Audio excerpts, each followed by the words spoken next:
જય મુરલીધર યુટ્યુબ ફેમિલીને good morning. આજના નવા વ્લોગની અંદર આપ સૌનું હાર્દિક સ્વાગત છે. આજે આપણે વાવણી લાયક વરસાદ થઈ ગયેલો છે તો આપણે કરવા માંડ્યા છીએ વાવણી. આપ જોઈ રહ્યા છો કે ટ્રેક્ટરથી આપણે આવી રીતની વાવણી કરી રહ્યા છે. અને આજનો રાતનો વરસાદ સારો હતો કે નહીં, એટલે આમ ખેતરો બારાત નથી કાઢ્યા, પણ ત્યારે ઉતરી ગયેલો છે વરસાદ, એટલે આપણે કે આજનો વાવણી કરી નાખીએ.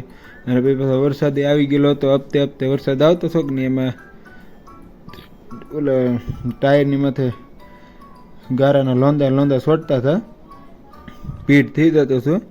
તો એ ધીમે ધીમે વાવીને અડધે પોણે પૂજા નહીં હતા વરસાદ કે મારા કામ, તો એ તે 2-3 વખત ઊભા રહી રહીને પછી ઘડીક ખમીને પછી છેલ્લે વાવી તો નાખી. તમે જોઈ રહ્યા છો તમે કંઈક આગલા ટાયરની અંદર કેવો ગારો છોટે છે. કસાલો તો ફૂલ હતું જ તે, તો પછી રહી જાવ તો રહી જ દઉં હાટોથી પછી વાવી નાખી. જે થાય એ જોયું તે બીજું શું. ધીમે ધીમે થોડા ખાટું રહી જતું છું, એટલે હાટું પછી કંઈ મેળ આવે નહીં, પછી જાળીમાં મજા આવે નહીં, એટલે પછી આપણે વાવી જ નાખ્યું. કંઈક આવી રીતનું ટ્રેક્ટર હાલ્યો આવે છે, જોઈ રહ્યા છો. કંઈક આવી રીતે વરસાદ એ અંધારી ગયો છે, એમાં 2-3 વખત ઊભું રાખવું પડે, તો પછી કસાલો વધતું જતું તોય તે પછી વીકી નથી. કેટલીક ઘડી વાટે ઊભું રહ્યું વરસાદની.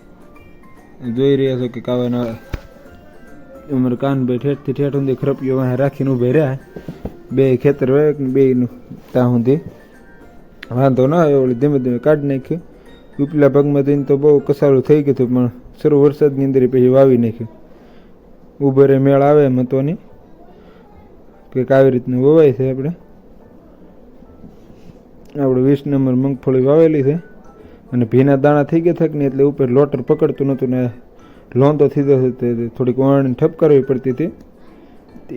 કાકાને બેહાડી દે ઠપ કરવા વણીને આપણે ઉતરી જાય વિડીયો ઉતારો. ટાયરમાં તો લોંદા ગારા ઉસકી જાય. તેને ઓલા પર ઓલી સકડી આવે છે કે નહીં, એમાંય તે કંઈક આવી રીતના માંડવી લે છે લોટર. 20 નંબર આપણે માંડવી વાવેલી છે. આમ સપાટ સારું થઈ જતું, પણ ગારો આવી ગયો કે નહીં, પછી બહુ થોડુંક કસાલું વધારે નડતું હતું, તો એ ધીમે ધીમે ઝીકી નાખ્યું. જે થાય જોઈ જાય આગળ. આવી રીતના બીબડા પડે છે.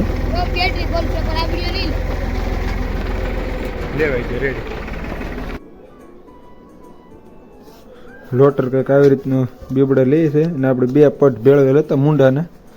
ખાતર ભરેલું એટલે મૂંડા લાગી જતા, એટલે પટ ભેળવી દીધેલો હતો.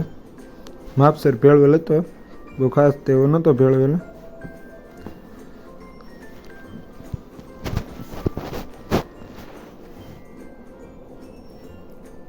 અને આ લોટર થોડુંક ધીમું લે છે, એનું કારણ એ છે કે વરસાદ આવી ગયો ભીનું થઈ ગયું હતું કે નહીં, એટલે લોંદો જામી ગયો થયો. તો પછી ખબર પડી, તે પછી આપણે ઠપ કરવાનું શરૂ કર્યું.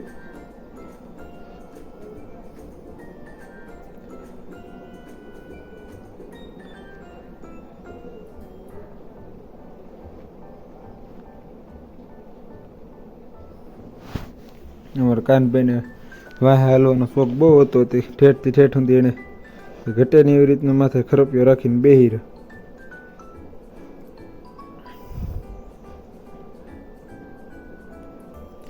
આજ તો શરૂ વરસાદની અંદર હપ્તે વરસાદ ઘણો આવી ગયો. પછી વાવી રહ્યા પછી તો ભૂકા જ કાઢી નાખે. તમે જોઈ રહ્યા છો કે આવી રીતનો વરસાદ ભૂકા કાઢે છે. વાવીને જે ઘરે ખાવા આવ્યા હતા તો વરસાદે ભૂકા કાઢી નાખ્યા. તે વાવતા તે શરૂ જ હતો, પણ પછી પાછો 1-1.5 ગાળા અંદર પાછો આવી જાય ઝાપટું કે ઘટે ને. આપણે 100% માંડવી શકીએ તો પૂર્વક ઉગી જાય એવું લાગે છે, કારણ કે વરસાદ પાછો સારો થઈ આવી ગયો છે. ટાકર ભાવમાંથી એમાંથી પાણી ચડી દે કે નહીં એવો આવી ગયેલો હતો. અને તમને આજનો મારો વાવણીનો વ્લોગ ગમે તો લાઈક છે અને સબસ્ક્રાઈબ કરવાનું ભૂલશો નહીં. મળી આવતીકાલે નવો વ્લોગ સાથે. ત્યાં સુધી જય હિન્દ જય ભારત.